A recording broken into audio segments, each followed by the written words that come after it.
Throne and Liberty was on everyone's wish list, probably even yours, up until very recently when we saw the autoplay and the stiffness of combat in the Korean beta.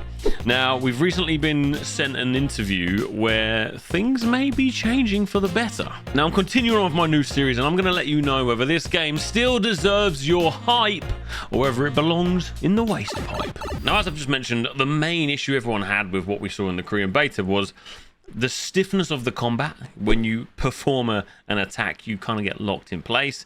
And then also the autoplay. The memes, the laughs are out there. Basically, people were playing the game or setting their game to play and then going to work for the day.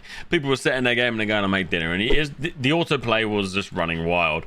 Now, the feedback has been given.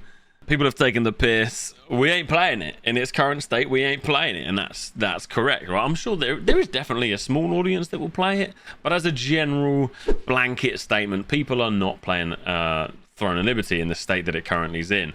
Now, this interview addresses that, and it's quite interesting. So both AGS, which is the Western publisher, and NCSoft, which is the developer, have seen our reaction, and ultimately, off the back of this interview, they are inclined to change it. So some good news. So the interviewer was from a company or a website called Game Reactor. With everything, I'll put the link in the description below. And he managed to get an interview of NCSoft. There's two guys from NCSoft there, and a member of the AGS team.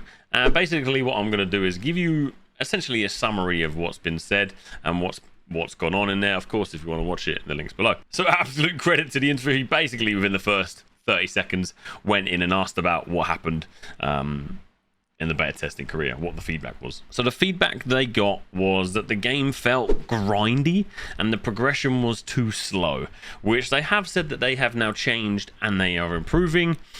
The second comment, again, fantastic, straight in there about the combat.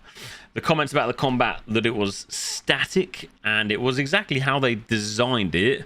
However, listening to the player feedback, they mentioned, and I quote, "It's far from the trendy combat that we are wanting in this day and age." And apparently this has changed, and we will be able to see this, and we will be able to play these changes in the next AGS playtest. Well, it'll be the first AGS playtest in the West. So after this, they basically went on and spoke about all the things that we pretty much already know. So they spoke about the weather, they spoke about the transforming, they spoke about castle sieges, and just sort of the generic stuff that Throne and Liberty is offering, and ultimately what got us all excited in the first place. So the interview basically finished up with them asking about publishing. When will we get to play Throne and Liberty next? Now, the AGS guy managed to...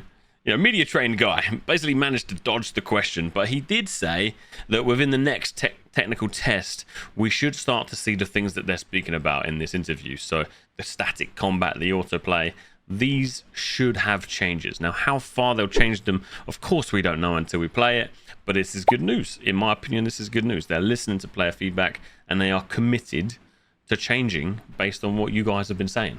So to conclude, basically, of all things being said, I think it's actually fantastic that they're listening. Now, are they listening because they're not going to make any money? Obviously, if no one's going to buy the game and there's genuinely no excitement because there's autoplay, because the combat sucks, they ain't going to make money.